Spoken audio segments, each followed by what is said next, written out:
ministériel. À la rubrique présentation de projet de loi, Monsieur le député de Bordua. Je vous demanderai d'appeler l'article C du feuilleton, s'il vous plaît. Alors, bien sûr, à l'article C du feuilleton, Monsieur le député de Bordua présente le projet de loi numéro 593, Charte québécoise de la langue française. Monsieur le député de Bordua, nous vous écoutons. Le présent projet de loi remplace la Charte de la langue française. Il renouvelle l'engagement solennel de l'Assemblée nationale du Québec envers l'épanouissement et la pérennité de la langue française sur le territoire québécois. À cet effet, il intensifie les efforts pour faire du français la langue de l'État et de la loi, aussi bien que la langue normale et habituelle du travail, de l'enseignement, des communications, du commerce, de l'entreprise et des affaires. Le projet de loi élève d'abord la Charte québécoise de la langue française au rang de loi quasi-constitutionnelle en établissant le caractère supralégislatif de certaines de ses dispositions fondamentales. En plus de reconnaître les collèges et les services de garde éducatifs, le projet de loi encadre la reconnaissance de municipalités, d'organismes municipaux et d'établissements de santé et de services sociaux anglophones en précisant les critères de cette reconnaissance. De plus, il prévoit qu'un employeur doit justifier à l'Office québécois de la langue française l'exigence d'un niveau de connaissance d'une langue autre que la langue officielle et qu'il sera plus ardu de pénaliser un travailleur pour un manque de connaissance d'une autre langue que le français. Le projet de loi élargit d'ailleurs le champ d'application des programmes de francisation aux entreprises employant de 25 à 49 personnes. Le projet de loi prévoit que l'utilisation d'une marque de commerce d'une langue autre que le français dans le nom d'une entreprise est quant à elle permise à condition d'y retrouver un terme générique en langue française. Sous réserve de certaines exceptions, le projet de loi précise que l'enseignement doit se donner en français non seulement dans les classes maternelles et dans les écoles primaires et secondaires, mais aussi à la formation professionnelle, dans les services éducatifs aux adultes, dans les collèges, ainsi que dans les services de garde éducatifs. L'enseignement en français doit se donner de la même manière dans les écoles privées. Enfin, le projet de loi prévoit que les membres de l'Office québécois de la langue française sont nommés par l'Assemblée nationale, confère à l'Office québécois de la langue française plus de pouvoir en ce qui a trait aux sanctions que ce dernier peut imposer et abolit le Conseil supérieur de la langue française. Alors, merci. Est-ce que l'Assemblée accepte d'être saisie de ce projet de loi?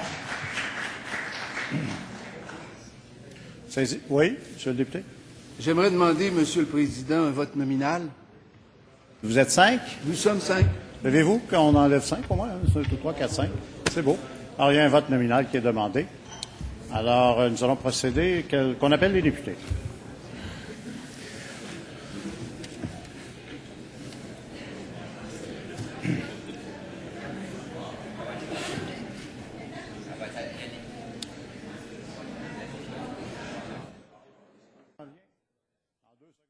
C'est beau. Alors, quels sont ceux qui sont en faveur de cette motion? M. Curzi-Bordua, M. Charest-Sherbrooke, M. Fournier-Saint-Laurent, Mme Beauchamp-Bourassa-Sauvé, Mme Courchaine-Fabre, Mme Gagnon-Tremblay-Saint-François, Mme Veil Notre-Dame-de-Grâce, M. Bachand-Outremont, M. Bolduc-Jean Talon, Mme Blais Saint-Henri-Sainte-Anne, M. Lessard-Frontenac, Mme Thériault-Anjou, M. Corbeil-Abitibi-Est, M. Auclair-Vimont, Mme Saint-Pierre-Acadie, Mme Ménard-Laporte, Mme James Nelligan, Mme Bien-Bellechasse, M. Kelly-Jacques-Cartier, M. Paquette-Laval-des-Rapides, M. Macmillan-Papineau, M. Moreau-Châteauguay, M. Arcan-Mont-Royal, M. Hamad-Louis-Hébert, M. Dutil-Beau-Sud, Mme Charlebois-Soulanges, Mme Boulay-Laviolette, M. Vallière-Richemont, M. Gignac-Marguerite-Bourgeois, M. Simard-Dubuc, Mme Saint-Amand-Trois-Rivières, M. Marsan-Robert-Baldwin, M. Paradis-Brome-Missisquoi, M. Marcoux-Vaudreuil, Mme Lécuyer-Pontiac, M. Bergman-Darcy-McGee, M. Gautrin-Verdun, M. Bachand-Arthabasca, M. Bernard Rouyn-Noranda-Témiscamingue, M. Bernier-Montmorency, M. Morin-Montmagny-Lillet, M. Reed-Offord, M. Dubois-Villot, Mme Godreau-Hall, Mme Gontier-Mégantic-Compton, M. Ouellette-Chomédé, M. Sclavounos-Laurier-Dorion, Mme Vallée-Gatineau, M. Billette-Huntingdon, M. Carrière-Chapelot, M. Laulier-Lévy, M. Huot-Vanier, M. Drolet-Jean-Lesage, M. Diamond-Masquinongé, M. Damour-Rivière-du-Loup, M. Chevary-Île-de-la-Madeleine,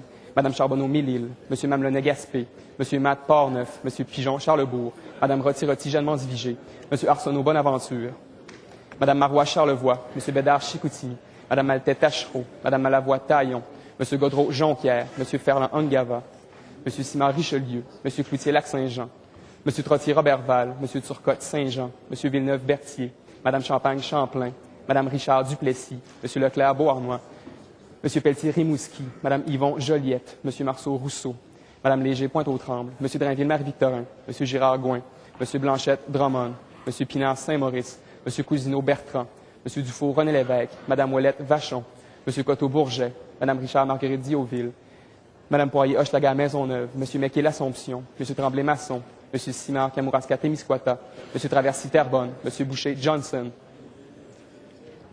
M. Kadir-Mercier, Mme Lapointe-Crémazie, M. Deltel-Chauveau, Mme Roy-Binière, M. Caire-Lapelletrie, M. Rebello-Laprérie, M. Picard-Chute de la Chaudière, M. Bonardel-Shefford, M. Hossan-Nicolas-Yamaska, Mme Baudouin-Rosemont, M. Grondin-Beaucenard.